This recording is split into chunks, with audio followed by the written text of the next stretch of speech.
Hello and welcome to this video. When the visa bulletin for the month of January 2023 was released around this time last month, we identified a number of regions that we said were normal diversity visa regions. There were others that were seen to be abnormal. Now, the new visa bulletin, the visa bulletin for the month of February 2023, has just been released, as we saw in our last video. And with it, the new cutoff numbers to apply during the month of March 2023. Now, the movements in these new cutoff numbers point to a number of things that I would like to draw your attention to. That is what today's discussion is about. So, as I said, the most recent movements in the diversity visa cutoff numbers indicate a number of things. The first of those things is that it confirms the current approach of the visa office. For those of you who have been following, I said that the visa office has this approach of increasing the cutoff numbers to a high extent to allow KCC to have the freedom to schedule cases over a large range of case numbers. And this is what we see continuing as the visa bulletins are published. Africa, for example, which was at 35,000, has now moved to 45,000. That's a high increase. Asia was at 15,550. Asia is now at 18,750. Europe, which was at 15,000, has now been increased up to 26,000. And for the first time, North America has jumped from 5 to 13. So all of this confirms the current approach of the visa office. This approach originated during COVID-19, and the reason for that was to allow embassies that were open and operating to interview as many cases as possible, because COVID-19 prevented other embassies from working. And so if you were an applicant assigned to one of the embassies that were not working at that time, it means that you did not have a chance of being scheduled for interview. Only those who were assigned to embassies that were working or working normally had the chance of being scheduled for interview. That is the approach that was used during DV 2020 and DV 2021. Now, that approach was also applied to the DV 2022 program. But during the 2022 program, the effects of COVID-19 had subsided. And so we expected the DV 2022 program to be the final program during which that approach would have been applied. But we see the same approach being used in the case of the DV 2023 program. There are months when some regions are maintained, and then it gives you the impression that the visa office is trying to establish the balance between the cases that are eligible for interview and the number of visas that are available for those cases during the month concerned. But then surprisingly, you see that the following month, they extend the cutoff numbers once again to a high extent.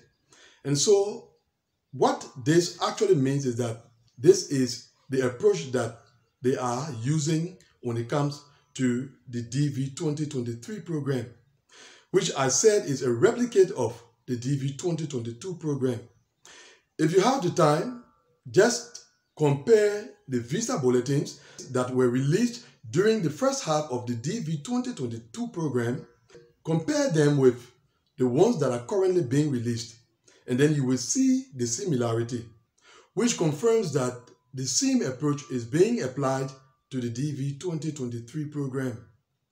The advantage that the visa office or the State Department gets by using this approach is that it allows them to issue out as many visas as possible by the end of the fiscal year. So for this year, we expect all of the 55,000 visas to be issued out, as was the case during the DV 2022 program. If not all of the 55,000, then something very close to the 55,000 visas. That is why they continue to apply this approach even after the effects of the COVID-19 have subsided. Now, the next thing you can look forward to in the DV 2023 program is that the regions begin to go current very soon. With this objective of issuing as many visas as possible and extending the cutoff numbers as far as they can to get many cases scheduled for interview, they are actually leading to the regions becoming current, because when the regions become current, they are going to have more freedom to schedule more cases over a larger range without considering case number order. That was the case during the DV 2022 program, and that is being repeated in the DV 2023 program. It is true that all of the 55,000 visas or something close to that will be issued out by the end of the fiscal year. But the fact that the norms of the diversity visa program are not being respected, there will be consequences. And those consequences are already being felt. For example, the case number order is not being respected. There is actually confusion when it comes to the scheduling of cases. There are cases with high case numbers that are being scheduled for interview, whereas others with low case numbers are not being. And that is going to continue, unfortunately, up to the end of the fiscal year. That is one of the consequences that I'm speaking about. Another consequence is receiving your interview notification. And that is something I'm going to elaborate on in the next video. You have applicants who submitted their DS-260 many months ago. Those DS-260s have been processed. Their case numbers have become current, but there is no interview notification for such cases. That is another consequence of the norms of the diversity visa program not being respected. So that is the first thing that the high increases in the cutoff numbers point to. They confirm the current approach that is being applied to the DV 2023 program. The next thing has to do with regions. There are a couple of regions that we identified as being normal diversity visa environment because their cutoff numbers had been maintained.